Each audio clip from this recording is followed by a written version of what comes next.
All right, hello everybody. This is my music video essay. The two songs I'm using for this video essay, "All Right" by Kendrick Lamar, and then "This Is America" by Childish Gambino. These are pretty popular songs. I know everyone's heard these before. Both these songs are influenced by real world events and particularly stuff that was and has been happening in the United States. They send strong and clear messages. These songs are they're obviously different listening to them, but they're also very similar.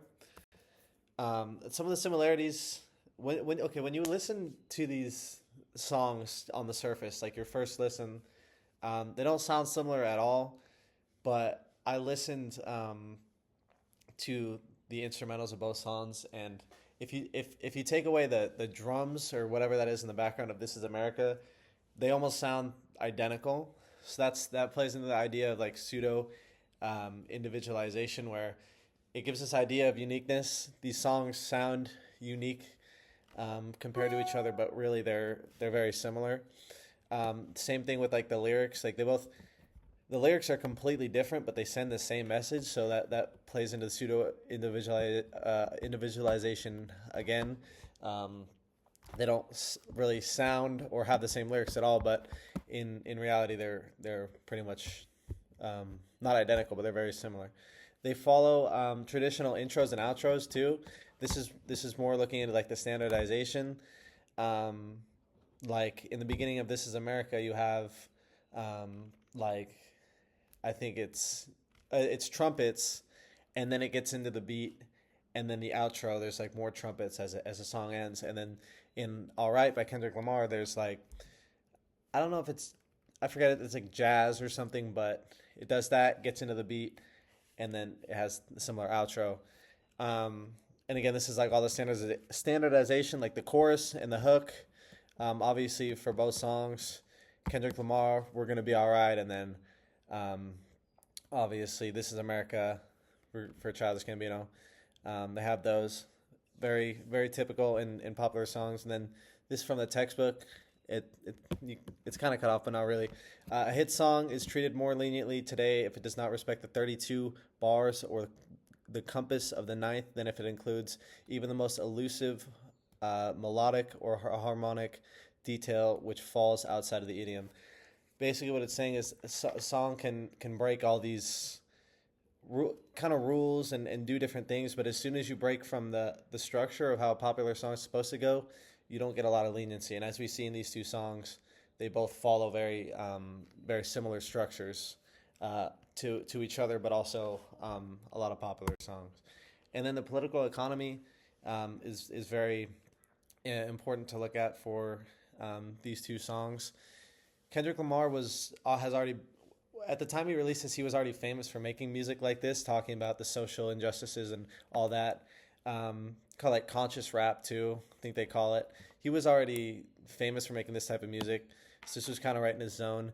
Childish Gambino, he had made this kind of music before, but when he released "This Is America" in 2018, he was more famous and more recognized for making other kinds of music, not so much focusing on social inequalities. And he was influenced to make this song by a lot of events going on in the United States. In particular, his music video references the shooting, the Charleston church shooting in South Carolina from, I believe, 2014. But that's a music video. The song in general, in 2018, it was a time where like obviously things had always been happening, and especially when it came to racial inequalities and all these things had always been happening. But in 2018 is when in media it really started. It was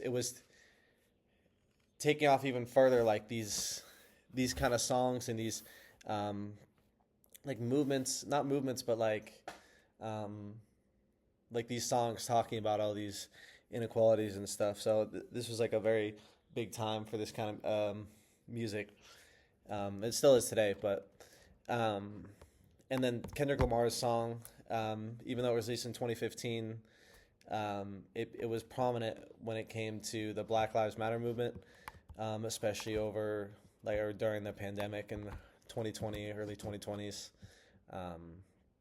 and that was kind of what it was intended for when it was released, for things like that. And then the Aura, it's kind of interesting. Well, just for music in general, because nowadays because everything's digital, but like in terms of Kendrick Lamar's song "All Right," in 2015 he performed it at the BET Awards, and um, he had the performance. It was on top of a police car, huge American flag in the background. The police car had like graffiti on it. There were dancers. Some of them had like, I think, chains on them, which was a symbol of like slavery. And this was like, this was a unique experience because you did not get to experience this live unless you were at the BET Awards in 2015 and saw Kendrick Lamar's performance. And then the aura for Childish Gambino, "This Is America," I'd say one of the most the biggest example is like the music video, because you're not just listening to the song, you're seeing the music video. It is an experience. The music video is one of the most viral music videos probably on YouTube ever. So that's an experience. But at the same time, both these songs lose aura because of all this mass production, and basically every song today is digital. So, I mean, you can go and watch a replay of the BET Awards performance by Kendrick Lamar if you wanted to, right now on YouTube, and you can go and watch "This Is America." You can watch that music video on YouTube. You can stream both these songs on Spotify. So they lose aura because of that, because anyone can access them, anyone can play them, anyone can watch the videos or performances of them. And then in terms of power, these songs go against the conformity of the culture industry, and they encourage people to think critically about these issues of social inequalities, racial inequalities, injustices. And I remember in the lecture a few weeks ago, we talked about like the culture industry wants to replace critical thinking with conformity, and they just want everyone to believe what they see and not question anything. But what these songs do, they give power to the audience. They give power to the audience to think critically and not just go against the norms. That pretty much sums up the presentation, and then this is just the reference to the textbook.